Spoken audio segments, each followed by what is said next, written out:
Sir Winston Churchill famously said in 1947, "Many forms of government have been tried and will be tried in this world of sin and woe. No one pretends that democracy is perfect or all-wise. Indeed, it has been said that democracy is the worst form of government, except for all those other forms that have been tried from time to time." Tonight's gathering is a celebration of democracy, and your choice of honoree is recognition of the fact that justice is the guardrail of democracy. Justice and compassion are also at the center of any true religiosity. One cannot claim to love God and not be passionate about justice. One cannot claim to defend democracy without compassionately defending the rights of the vulnerable. Mosaic law demands justice, justice shall you pursue. But how? Some 1,500 years ago, the rabbis wrote a parable about Abraham. The story can be understood in two ways, depending on how you translate one Hebrew word. Because Erwin Kotler is a lover of Hebrew language, I will let him be the judge of the true meaning of this parable. Take one. Abraham came upon a palace that was doleket, which can mean illuminated, aglow.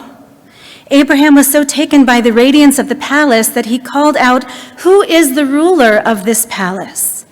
And God's voice answered, "I am the ruler of this palace." Taken this way, the parable depicts Abraham as a religious seeker, a pious man who is awestruck by the beauty and the mystery of the world. And because the world palace is so radiant, it infers a creator. Abraham's task, our task, is to be witness to it. Now we can retell the parable another way entirely. Take two. Abraham came upon a palace that was doleket, which can also be translated as on fire.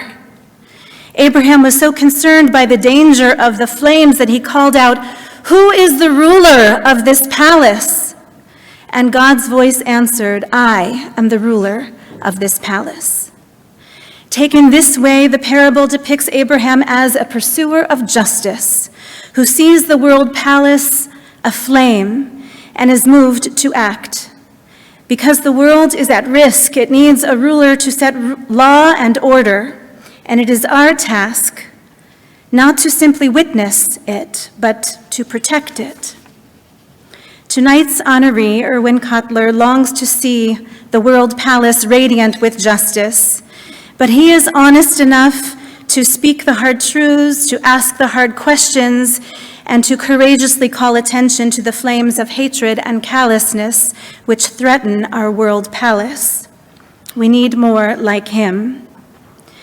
Sovereign of all the worlds, bless our elected and appointed officials together with those who serve in positions of leadership, responsibility, and civic courage. Protect them as they defend and advance your creation across this beautiful country, across this city of renown. Inspire our leaders to respond to your call for justice so that Canada may continue to be to the world an example of justice and compassion. Deepen our love for our country and our desire to serve it. Cause us to see clearly that democracies can be fragile and that the well-being of our nation is in the hands of all its citizens. There is an ancient blessing recited when one finds herself fortunate enough to be in the presence of extraordinary leadership. Praised are you, eternal God, sovereign of the universe, who has bestowed a measure of your glory upon human beings of flesh and blood.